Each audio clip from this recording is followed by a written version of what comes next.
All right, so I'm Styrling Strother. I'm here in Clemson, South Carolina. I'm with Noah, and Noah is a freshman here at is it D.W. Daniels? Yeah, the awesome, famous high school, and amazing school and facility out here. But Noah plays on the varsity team here at D.W. Daniels, and what I'm doing is I'm going to see if I can sort of help you with some of your technique, and also help you put your technique in the context of playing and winning the point. Okay, so I'm not just going to help you refine a few things that I see, but actually help you understand how that better technique can help you win more points by understanding, where to strike the ball, as far as where to place it in the court and why you want to do that. Okay, does that make sense? Yeah. All right, so here's what we're going to do. So I haven't really seen much of your stroke. Let's come over here. So go right behind him so that you can see the ball go flying. So I saw a little bit, but I wasn't really paying attention to your strokes the past day or so as I worked with the team. So I'm going to feed you some hand feed some forehands to you. And I want you to send them. I want you to send them though. Let's go right through the inside corners there. So we have inside ad corner and inside deuce corner. So I want you to just send the ball right through the middle of them. Ready? All right, here you go.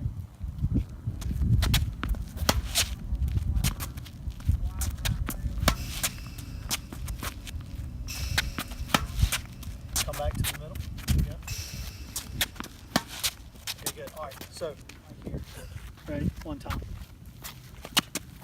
There you go, good. All right, so the first thing I see is when you're set up like you're going to hit the ball. All right, ready? So this is really good. Like both hands are on this side of your body. When you separate here, and then when you start your swing, you come to contact, and this arm stays in here like this as you contact. So we get what's called a crossover, or hugging forehand, right? So what I want you to do is, as you make contact with the ball, I want you to feel like you're elbowing a bully back here, all right? So as you contact the ball, your elbow's here, and you're actually going to catch the racket, okay, on the finish. So try to catch the racket around the throat, just so we can get this elbow back here on the finish, okay? And both the hands are now on the other side of your body. So that's the only thing I want you to think about, is just allowing yourself to catch the racket on the finish. Ready? There you go. And again. You can catch it. Excellent. You can catch it again. That's it. Connect your hands back together. Catch. There you go. Good. Good. Now, the reason why I want you to catch the racket here is a couple reasons. Basically, it puts this elbow back here.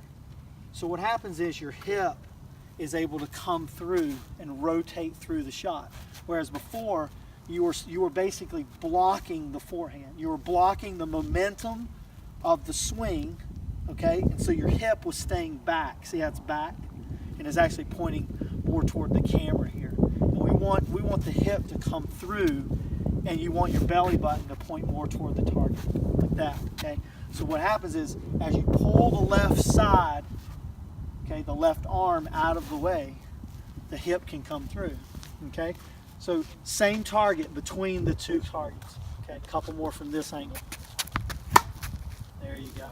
Catch it on the throat of the racket if you can. Okay, good. And freeze. Okay, good. So get it here, and relax that a little bit more. Keep it relaxed. Okay. So you want to relax the finish. Okay, here we go. And again.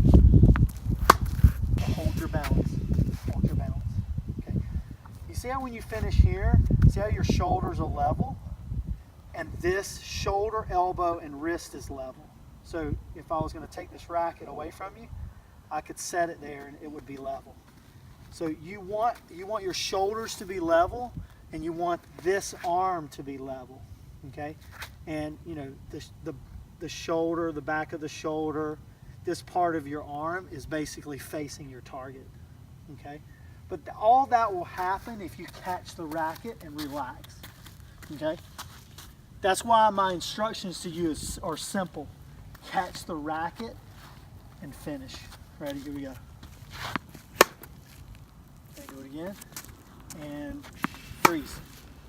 Okay. Yeah, elbows up and away from each other. Okay, ready? And go. Okay, make the adjustment right there. So catch the racket more in between your thumb and your index, and it almost can rest here, right there. See how that's resting in that part of your arm there? You see that? Resting kind of in that part of your arm. Make a connection here, okay? When you're trying to have a better stroke, it's more about the feel, what you feel, than what you can mentally think about, okay, or process, okay? So it's more of a feeling. So what I'm giving you is I'm giving references of where the racket should land. So you can feel that, right? You can kind of feel this, right? You can feel the racket and the hand connect back together.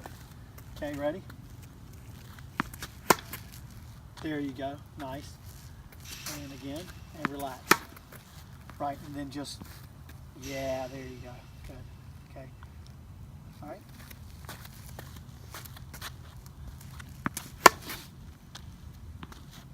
There you go, good, reset.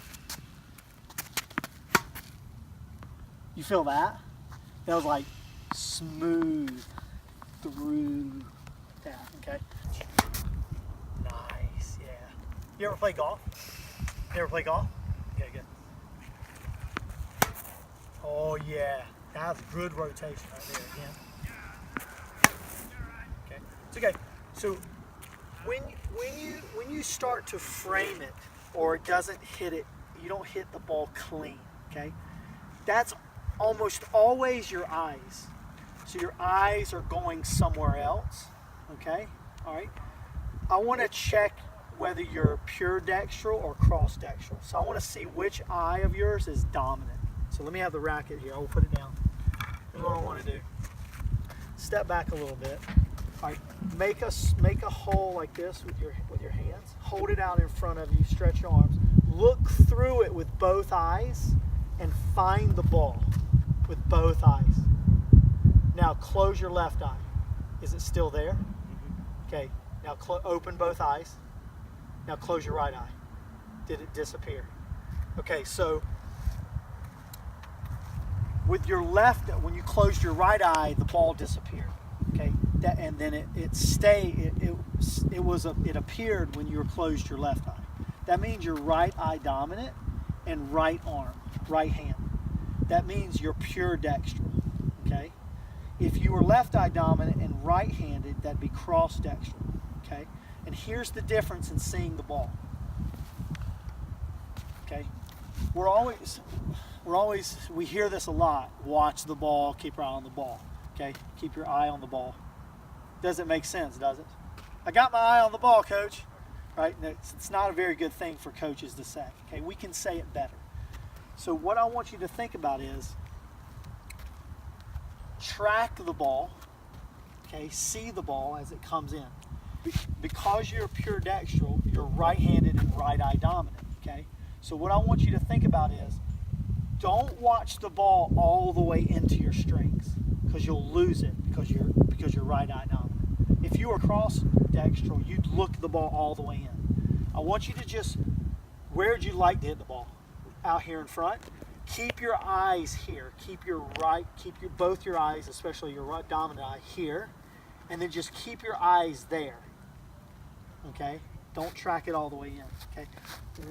Track it till about right there, and then just leave your head there. Don't turn it. Don't turn your head back to the ball here. Does that make sense? And let's see what happens. Okay, ready? Same finish. Ready? Got it. Yeah. That's it. Good. Track it to right there, and then just leave it. Go. That's it right there. right there. Okay, what did you notice immediately? Like that happened so fast it was magic. It was like Houdini, right? You started to hit it cleaner, right? Where were your eyes staying? Here. They weren't going there. Okay, so there is a temptation to look where the ball is going to hit. You want to think to aim, or aim. You aim with your brain. You're thinking. You don't aim with your eyes. Okay. You want to think about, I want this ball to go straight through those targets. Okay, and you know that already. Okay, so you don't have to look. Track the ball all the way in till about right in front of you. No, arms reach away. Ready? Go. Arms reach away now. I think you were looking over there. Here, track the ball all the way. Right there. There. That's it right there. Better finish. Relax your finish. Good. So when should you start looking for the ball? Right out of my hand. Okay? So don't look at my shirt or my jacket. Look at the ball. Ready? And there. Go. That's it. Here's the ball again. Good. Now watch this. Ready? Now when are you going to see it? When it comes off my racket. There you go. Right. Come again. Okay, so do you think your eyes were there? Okay, I do too. I saw your eyes, they didn't look up. So that really wasn't an eye issue, was it? Okay, it was a spacing issue. So did you feel like the ball was too far away from you? So that's your feet. Okay, so it goes eyes, feet, hands. That's the order. Okay, it's our sport, and frankly, most sports are not hand-eye coordination. It's actually eye, feet, hand coordination. It's a triple coordination, but in that order. It's almost like trifecta in exact order. 1, 2, 3, right? If you're playing a sport that doesn't use your feet, which there are only a few out there, it's eye-hand coordination. It's never hand-eye, right? We flipped it, I don't know, for some reason, but we need to flip it back because we need to tell the truthful story of what's actually happening. So it's your eyes, you're tracking the ball in, you're adjusting your feet, and then the hand receives the ball, okay, and sends the ball, okay?